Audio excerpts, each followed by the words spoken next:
Perfect. So that's it for the front end stuff here. We're going to go right into Vinnie's PIR then. So take it away, Vinnie. Awesome.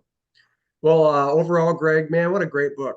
Um, it's just great that this was uh, put in as our curriculum for the year. So hats off to all the energy you put into that. I know there's a lot of work. Thank you. Yeah. Um, Nice. it continues to change people's lives. So I'm just thankful. It's a book I recommend to folks myself. And it's just great to be able to close out this book and be able to do the final chapter on this. So awesome.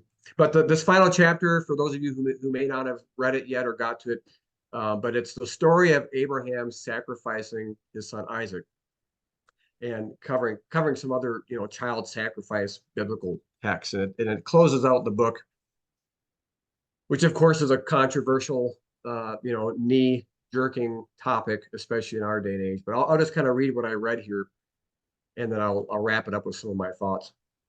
Greg starts off this chapter by referring to a story about a woman in today's modern time who murdered her three children because she believed that God had told her to offer them as a sacrifice.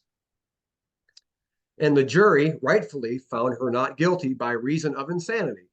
Why? Because us in this 21st century, context, we now believe that anyone who would want to murder their own children must be insane. But when we turn to the writings of the Bible, we do not find that same modern reasoning. People of the ancient Near East regularly believed in and practiced child sacrifice. The Old Testament is filled with plenty of rebukes from God condemning the Israelites for following the false gods of the ancient Near East religions. And he even rebukes them at some places for engaging in horrible child sacrifice. However, to many people's surprise, there are biblical passages where our God, Yahweh, is represented as commanding the sacrifice of firstborn children. And in this chapter, those scriptures are referenced, Exodus 22, Judges 11, Ezekiel 20. So the question is, how do we, with our conception of a loving God through a nonviolent and other-oriented lens of Jesus and this cruciform hermeneutic, how do we, from that position, reconcile God as accepting and commanding child sacrifice in the Old Testament? And for this chapter, specifically when we see it so clearly witnessed in the story of Abraham and Isaac. That's the problem in our dilemma. So in light of that dilemma, Greg says that in his past approach to reconciling the child sacrifice taking place in the story of Abraham and Isaac, it was one of general accommodation, or what Greg has referred to in this book as, in chapters prior, as an indirect revelation of God. So in this former view, the story of Abraham and Isaac is not a direct revelation of God's nature, but it's an indirect revelation where God has stooped to our level and accommodated our fallen, culturally conditioned ideas of child sacrifice.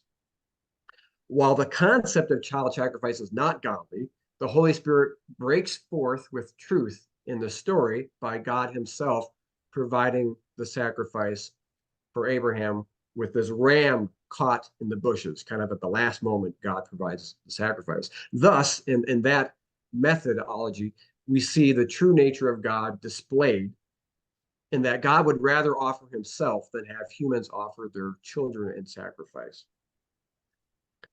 However, Greg now says that he no longer views the Abraham-Isaac story as an indirect revelation of God anymore, and which seems to be a knee-jerk reaction maybe when you read this. He actually views it as a direct revelation. How does he get there? Okay, well, before explaining how he gets there in his current view, Greg first describes Paul Cogan's defense of the Abraham and Isaac narrative. Now, I hadn't read or heard of Paul Cogan, but certainly I've heard of this approach.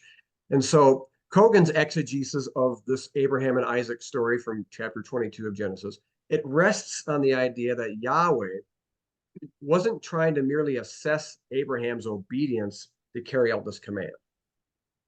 But more importantly, Yahweh was testing Abraham's truth in Yahweh's faithful character.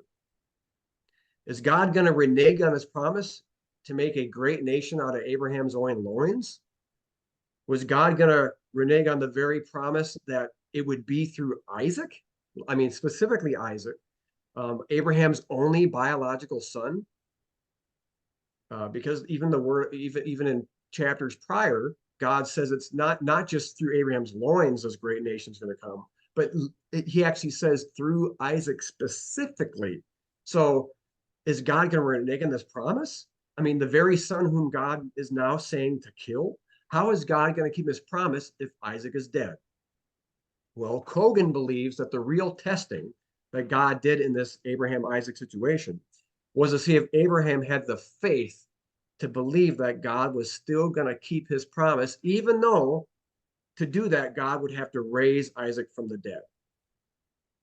Which Greg agrees that even Genesis 22:5, where it says, I and the boy, we're going to go worship, and then we will return, plural, we are going to return. So there's one instance in the Old Testament where it seems clear that Abraham's intention was that they both, Abraham and Isaac, were both going to come back after the sacrifice.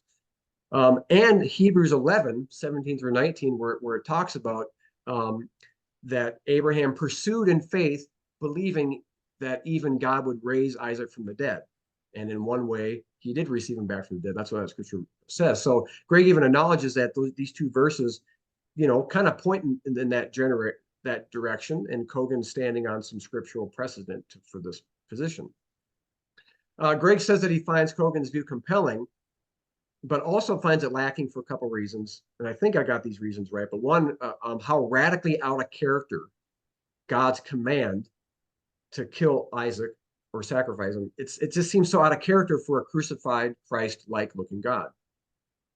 And secondly, if God knew Abraham's faith was so strong already, then why did God need to test him? So Greg ponders or puts out there, okay, wasn't there a real test going on? I mean, didn't Abraham's character needed to be refined by this test? So Greg's new view differs from Kogan here, that Greg believes that due to Abraham's ancient Near East upbringing and cultural conditioning, Abraham probably still would have had some serious doubts whether God would have wanted to sacrifice and kill Isaac. Because child sacrifice in the ancient Near East was common in thought and practice. So it's possible that it's possible that Abraham's still struggling with this idea. Oh, I really hope that God doesn't ask me to sacrifice because all the other gods do. Boy, I hope it's so. Therefore, Greg believes that Abraham needed help to fully close the door on any lingering beliefs that Yahweh God required any such child sacrifice. And because of Abraham's lingering false beliefs about child sacrifice, God intentionally, and this is where the direct revelation comes, God intentionally and directly used the command of sacrifice to sacrifice Isaac as a character building test. But not a test to see if Abraham's faith in God's ability to raise him from the dead was solid, as Kogan espouses, but this test to refine Abraham's view of what God's character was actually like concerning child sacrifice. So there's a difference in the views right there. In Greg's revised view, God didn't stoop to make others just think or believe he was giving this command indirectly. In this instant, Greg's saying that God actually directly gave this command, go out and sacrifice Isaac. And this is because Abraham needs to learn that it's God who makes self-sacrifice. He's not one that demands child sacrifice, which would have been a completely revolutionary concept. And I agree with that. There's no question. I mean, that would have been unheard of. Really? The God doesn't need child sacrifice, and he would sacrifice himself? Oh, that's crazy. So how would God solidify this view? Well, God's going to give Abraham, and I quote, an emotional paradigm shift.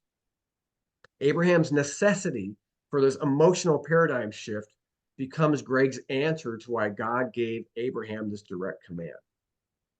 So Greg lays out his defense of his emotional paradigm shift position in 3 points. First, Greg makes an argument from silence. He says, why didn't Abraham object to this commandment, the commandment to sacrifice Isaac? Because in the same way, when Abraham objected to the annihilation of Sodom and Gomorrah, remember in Sodom and Gomorrah, Abraham goes, what are you talking about? You're going to wipe these countries, these people out. What if there's 50 righteous people? And God's like, okay, if there's 50 righteous people, I won't do it. And then Abraham's like, well, what if there's 40? Or if there's 40, I won't do it. And he keeps going all the way down to like 10, right? And so obviously Abraham's feeling a sense of righteousness, like, God, that just be wrong. You're unrighteous for doing that. How could you possibly kill all these people if there's righteous people there? Well, Greg's saying, well, like, why didn't Abraham object when God said, go sacrifice your son Isaac? Aha, you're busted, Abraham.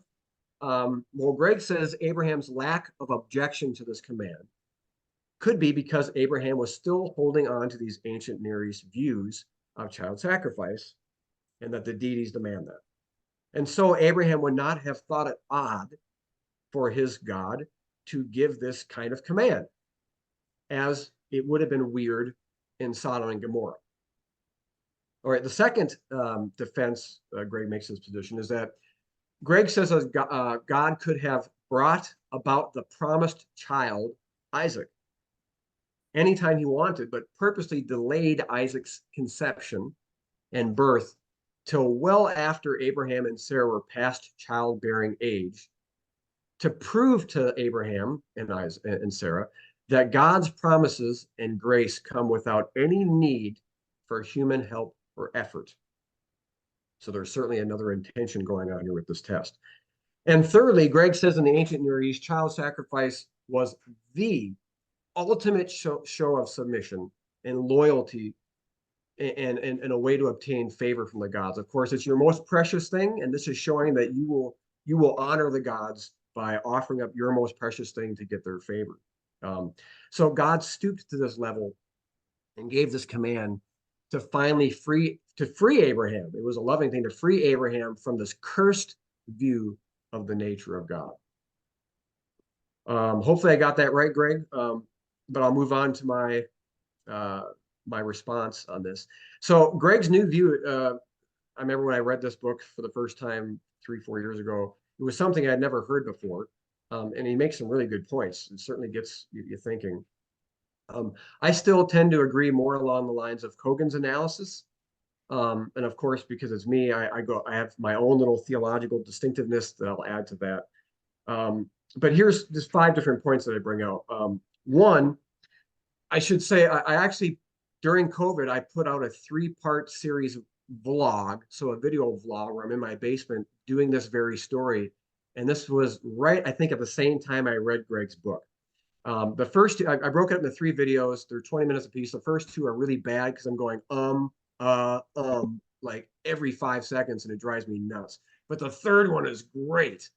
I would, if everyone wants to check it out, you could, I go into a lot of stuff in there as well. So this is why I really wanted to take this chapter specifically, because I've done some, homework on it. But just 5 points, and I'll bring it real quick. The first thing that was interesting was the whole idea of child sacrifice in the story is upended when you take into account that from the Jewish tradition, and this is through and through in the Jewish tradition, that Isaac was in his 20s or even older when this happened. And from the different Jewish philosophizers and exegetes, anywhere between 26 and 37 years old. Virtually all the Jewish commentaries attest to this. So this was not, if you take the Jewish position, this was not involuntary child sacrifice. This is no father taking his son and forced against his will to do this. That changes the whole, we'd have to do a whole different chapter because we're not talking about child sacrifice anymore. While Isaac may have questioned if he's in his 20s or 30s, he might have said, hey, Dad, this is great. Where's the sacrifice? Because it says that in that chapter 22. They're going along the road and says, Dad, where's the sacrifice? And Abraham responds, the Lord's going to provide it. So, but this means Isaac, if he was in his 20s or 30s, he's not dumb. He fully knew what was going on, especially when he was bound and set on that altar. Isaac was voluntarily offering his life up for others. He could have overpowered his dad, but he didn't. This is not a little child being led to death on an altar by force for an unknown cause, as we're sometimes shown that picture in our minds when we go to Sunday school classes. This changes the whole story, in my opinion. This is not involuntary child sacrifice like we'd see in some crazy movie of like Apocalypto, or they're ripping the heart out of some kid. But no, this is voluntary adult sacrifice with full participation and volition. Think about that for a minute. Secondly, think about this practically. How can an 8-year-old or even a 12-year-old boy carry enough wood to burn his own body? It's impossible. It would take a full-grown man to carry enough wood for that to happen. And someone who's pretty strong, fully developed, especially up a mountain, of all things. So Isaac, most likely, in my opinion, would have been, in addition, he would have been in earshot when Abraham told his travel companions that he and Isaac would both be returning after the sacrifice, as found in that Genesis 22:5 verse. And Abraham would have had plenty of time to explain to Isaac that he would be returning with them, even if it meant that God was going to have to raise him from the dead, because God had this, apparently, some type of faith in God to go through with this ceremony. So there was an ample time to explain that to Isaac. Abraham just as well could have used that hike up the mountain as a teaching time to share God's plan of salvation with Isaac, and that it was going to be Isaac who was going to bless all the nations of the earth through a death and resurrection. Because we know the gospel was preached to Abraham in advance. It says that in Galatians chapter 3. So therefore, it's very likely that Isaac himself believed that he would be returning and being raised from the dead. That's one point that I bring out. It's something to consider. Point number 2. This is from page 242. Quote, Greg says, Abraham's lingering worry surely hit a pitched fever as he raised the knife to slay his son. There's that emotional crisis moment happening, right? God, in that last moment, before the knife is about to be plunged into Isaac, and Greg uses this to prove his emotional paradigm shift theory, that Abraham would have been having this crisis-like emotional moment that was dramatically resolved just as that knife is about to be lowered into Isaac's chest. And as God says, no, stop. Okay, oh my gosh, Abraham was going through all his emotions. And that was the emotional shift that helped get Abraham out of his mindset, this ancient Near East mindset of child sacrifice. But for me, I see two potential problems with that. Genesis 22:10, where it says, I'm reading from, I think, the ESV, and Abraham stretched forth his hand and took the knife to slay his son. Now think this, I'll read that again. Abraham stretched forth his hand and took the knife to slay his son. That doesn't say he raised the knife above his head. It just says, I even looked up all the Hebrew words and Strong's for this. It just means he took the knife. Now the knife could have been laying on the altar, and he just grabbed it and had it in his hand. There's no mention that it was raised up above his head. That's an image we get from Sunday school. Okay, that's quite different. Just grabbing a knife, and maybe Abraham was walking around the altar, pacing. Maybe he was going to pray and say some words before the sacrifice. A lot of words, liturgy might have been done. None of that is mentioned in that story. There's no direct evidence that there was ever this emotional thing happening. That's like putting a pitchfork and a tail on the devil and painting him red. I mean, it's possible, but I don't know that that's how the devil's portrayed. So that's one of the things that came up when I was thinking about this, when I was doing this vlog last year, is like, we don't really know what was the scenario going on when Abraham, he did take the knife, but we don't know if he lifted it up, and it was at the very last moment. We don't know that. The text doesn't necessarily say that. Second, if Abraham was expecting Isaac to be raised from the dead, as the book of Hebrews suggests, it's possible that Abraham's emotions were not running quite as high as Greg suggests. Now, I would admit, your emotions are going to be running pretty high if you're about to stab your son. I don't deny that. But perhaps he was thinking beyond that, because he believed that God's going to have to resurrect him in order to fulfill the promise. Just a couple more here. The third point I want to bring up, It says in the New Testament that the gospel was announced to Abraham in advance. It says that in Galatians chapter 3. In John chapter 8, it says that Abraham saw my day, saw Jesus' day, and rejoiced. So it's talking concerning Christ, that Abraham saw the understanding of the promise that was going to be coming through Jesus, that all nations would be blessed through you, Abraham. But that promised blessing was supposed to be specifically coming through the lineage of Isaac. It says that in the chapter or two before that. It says after Abraham and Sarah have the Ishmael thing, and Ishmael's about 12 years old, and God, she tries to send him away and all this stuff, but God blesses him. God doesn't even rebuke Abraham. He never says, "What were you thinking, you idiot?" He doesn't even rebuke him. He blesses Ishmael and says, "Listen, I'm going to come back and confirm the promise one more time.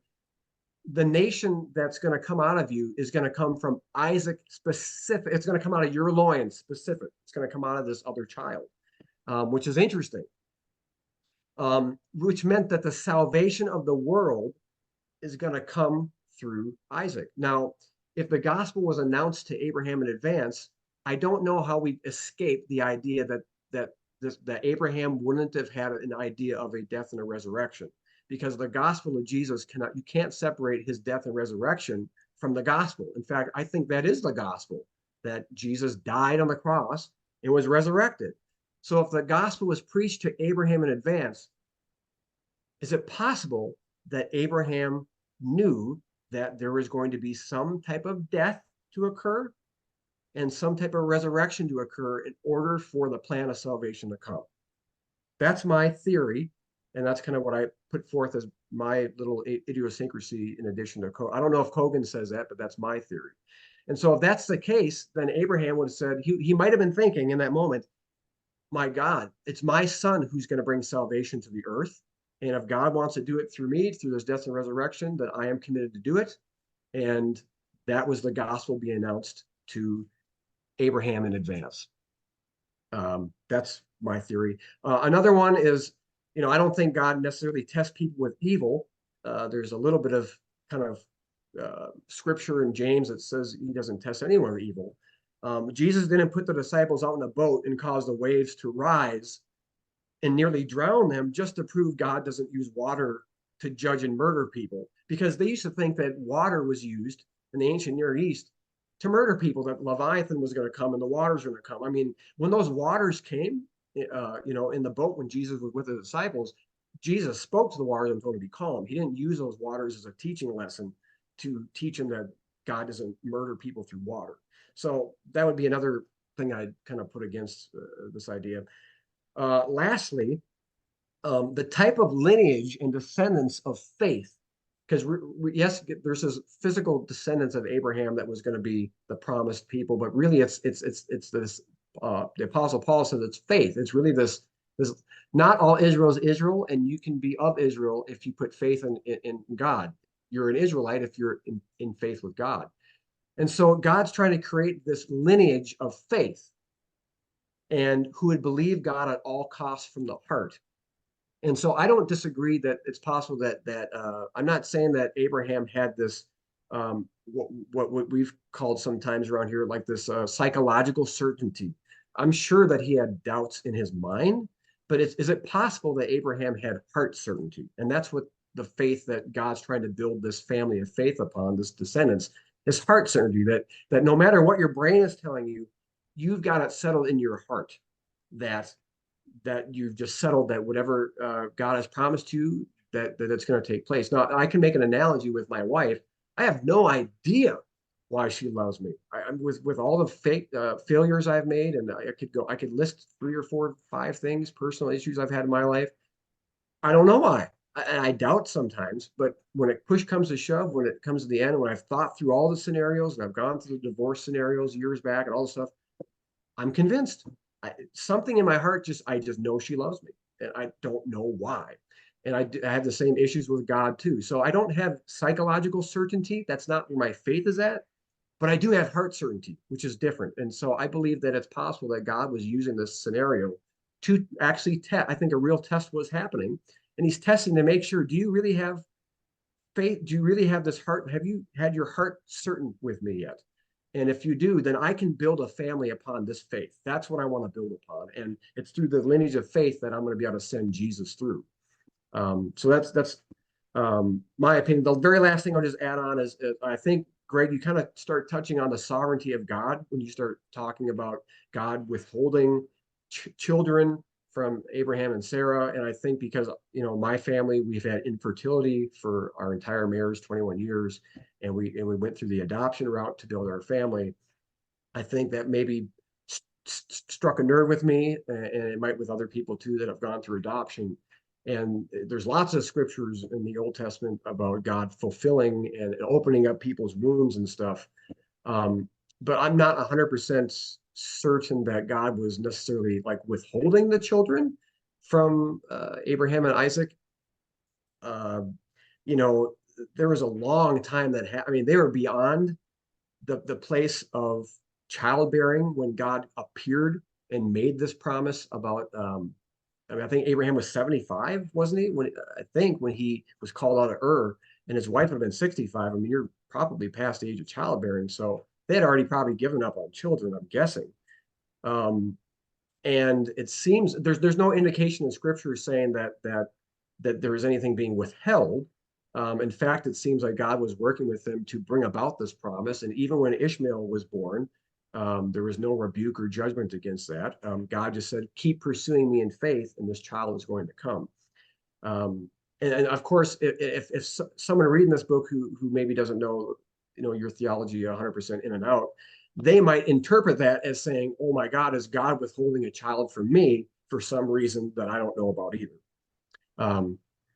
So that was just something that was personal to me that I thought that I'd include in there too. So, but that was my PIR and the reflection on that. So thanks for listening, y'all. Appreciate it. There you go, Greg. Back to you, buddy.